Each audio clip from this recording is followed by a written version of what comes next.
What's good, YouTube? It's your boy, Blue Blood Sports TV, back at y'all with another one. So, newly crowned WBC undefeated British lineal heavyweight world champion Tyson the Gypsy King Fury stated that he believes former WBC reigning heavyweight world champion Deontay the Bronze Bomber Wilder did have an issue going into the ring. Tyson Fury says he believes that something was wrong with Deontay Wilder's legs. He said, and he believes that it possibly was the suit. He says that, that wasn't the man that he fought the first time. He says, and that's not the man he prepared to fight in the second fight. He says, knowing Deontay Wilder, sharing the ring with him, knowing the dog he is, and knowing the warrior he is, he says that just wasn't him. He wasn't himself that night. And he believes that the possibility that his suit did weigh down his legs because he didn't seem to be himself. He didn't seem to be as agile as he normally was in the first fight and the fights he watched. My thing is this. I believe that Deontay Wilder will make the necessary adjustments for the trilogy fight, and he'll be successful in the trilogy fight. Many people believe that that wasn't the version of Deontay Wilder we're used to seeing. And now even Tyson Fury is saying that that's not the version of Deontay Wilder he was used to seeing, or he expected to see, or he fought the first time. And, sometimes in sports, sometimes it's just not your night, right? Deontay Wilder will come out and he will eventually talk and he will explain what took place that night. It's not my place to do so. I know some things that possibly took place, and but it's just not my place to express that. But with that said, Tyson Fury believes that that just wasn't a version of him. Sometimes you have sports. Michael Jordan didn't have his night every night.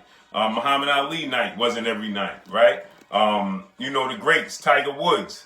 In basketball, you get LeBron James. Some nights is just not his nights, right? Serena Williams, some nights ain't her nights and she lose. So it just happens in sports. Sometimes you prepare, sometimes you over prepare, right? And sometimes your body just don't respond the way you want it to. With that said, we know the situation with the glove gate. We know the situation with Martin Carefoot and the supposedly alleged, cover up of the PED test and things of that nature. Nonetheless, I believe coming down to the trilogy, Deontay Wilder will be the best version of Deontay Wilder in the third fight. And I still believe you'll get the best version of Tyson Fury in the trilogy match as well. And I believe it's going to be a heck of a fight. I believe that Deontay Wilder will go back to the drawing board, correct any wrongs that he had in the first two fights, because he didn't get the victory in the first fight, and he didn't get the victory in the second fight. So I believe he will make the necessary adjustments. He will pay attention to detail. He will, be locked in and focused. And I don't believe you'll see a Deontay Wilder having another bad night. Whether it was the suit, whether it was other things, whether it was Tyson Fury's glove gate, nonetheless, that night is over now. And I believe moving forward, we're going to get a legendary trilogy match. And I believe his power will show up. I believe his you see a different version of Deontay Wilder. I believe his skill set will be on display. People are not making it up. Anybody that watched the fight, most people said that didn't look like him. That didn't, resemble what we're used to seeing. And so, who knows what took place that night? Only Deontay Wilder himself knows what took place that night. But like I stated, I believe he'll make the necessary adjustments going forward. Tyson Fury is not, Tyson Fury is considered, if you're not saying Deontay Wilder's the best, you would say Tyson Fury is the best, right? Obviously you have to throw two-time unified heavyweight champ Anthony Joshua in the mix, right? Because he's a two-time unified heavyweight world champion. He avenged his loss to Andy Ruiz in, impressive fashion.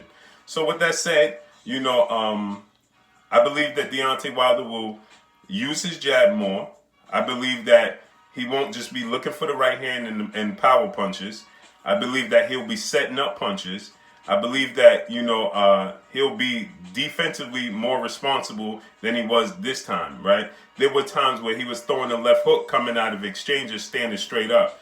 And that's a recipe for disaster when you're dealing with a guy who has a reach and a height advantage and a weight advantage, right? And has a high ring IQ, as Tyson Fury does.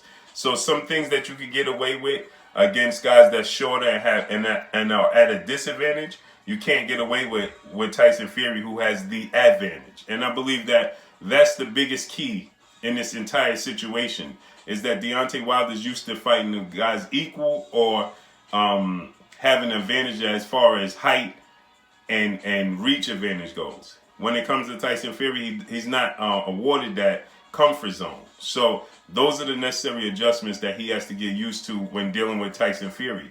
And it's great for his legacy, right? Deontay Wilder bounces back. This is great for his legacy, right? I don't know how much it'll do for Tyson Fury to beat Deontay Wilder in a trilogy match. But if Deontay Wilder beats Tyson Fury in a trilogy match, that's great for his legacy. You understand what I'm saying? So, I believe it cements his legacy. And then I believe that we're looking at a 4th fight. Deontay Wilder wins the 3rd fight, the trilogy fight. I believe we're looking at a 4th fight. Because now you're talking about 1-1 and a draw. And Tyson Fury, more than likely, as a competitor, is going to want a 4th fight. Right? So, I believe that's what they're setting up, a 4th fight. And I believe Deontay Wilder will be more patient, but he will be pressing forward. He won't allow Tyson Fury to just push him back. He will be the aggressor, right? He will make the adjustments to Tyson Fury's coming forward style. And he will meet him with that, right? With his jab. Stick to the jab. Hide the right hand. And I believe that with being open-minded, being willing to bring in guys like George Foreman to give you advice and things of that nature, just only helps Deontay Wilder moving forward. So Tyson Fury believes that just wasn't the man he was used to seeing and was in the ring the first time, and a lot of people felt that way. So I can't wait for the trilogy match. I can't wait for boxing overall. But that's all I got for y'all. Y'all already know what it is. It's your boy Blue Blood Sports TV. Hate, like, comment, and subscribe. You haven't subscribed, hit the subscribe button, hit the like button, hit the bell icon to get all the new notifications. Follow me on Instagram at Blue Blood Sports TV, all one word. You already know what it is. Shout out to the entire LDBC. Shout out to New Media. Shout out to Black Media Row. Make sure you like and share these videos. That's all I got for y'all. Peace.